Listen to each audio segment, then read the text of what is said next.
ನಮ್ಮಲ್ಲಿ ಕೆಂಪು ಕಲ್ಲಿದೆ, ತೆಗಿಲಿಕ್ಕೆ ಅವಶ್ಯಕತೆ ಬಿದ್ದಾಗ ತೆಗೆಯುವಂತ ಅವಕಾಶಗಳಿದೆ. ತೆಗಿಲಿಕ್ಕೆ ಯಾವುದೇ ರೀತಿಯ ಕಾನೂನಿನ ಚೌಕಟ್ಟಲ್ಲಿ ರೂಪರೇಖೆ ಹಾಕದೆ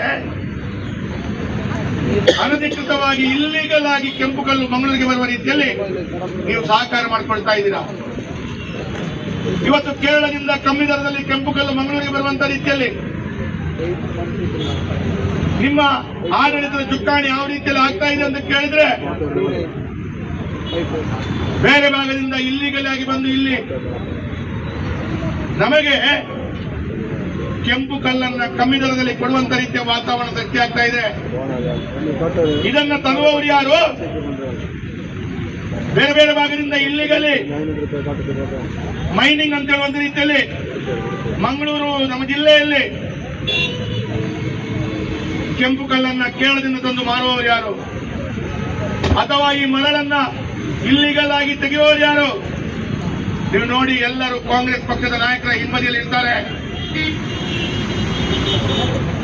ಕಾಂಗ್ರೆಸ್ ಪಕ್ಷದ ನಾಯಕರ ಹಿಂಬದಿಯಲ್ಲಿ ನಿಂತುಕೊಂಡು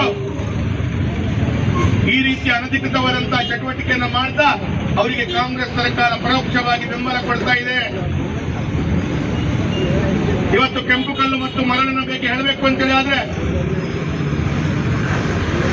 2023ರ ಚುನಾವಣೆಯ ಪ್ರಣಾಳಿಕೆಯನ್ನು ತೆಗೆದು ನೋಡಿ,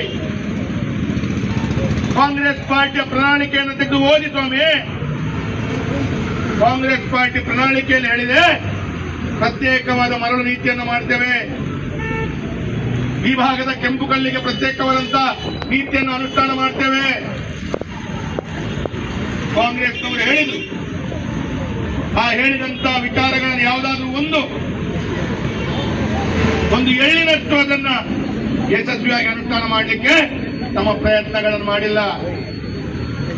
ಜಿಲ್ಲಾಧ್ಯಕ್ಷರಿಗೆ ಗೊತ್ತಾಗಲಿಕ್ಕಿಲ್ಲ. ಯಾಕೆಂತ ಹೇಳಿದವರು ಸರ್ಕಾರ ನಡೆಯುವಂತ ರೀತಿಯಲ್ಲಿ ಯಾವ ಸಭೆಗಳಿಗೂ ಆಹ್ವಾನಿತ ಇರಲ್ಲ ಅವರು.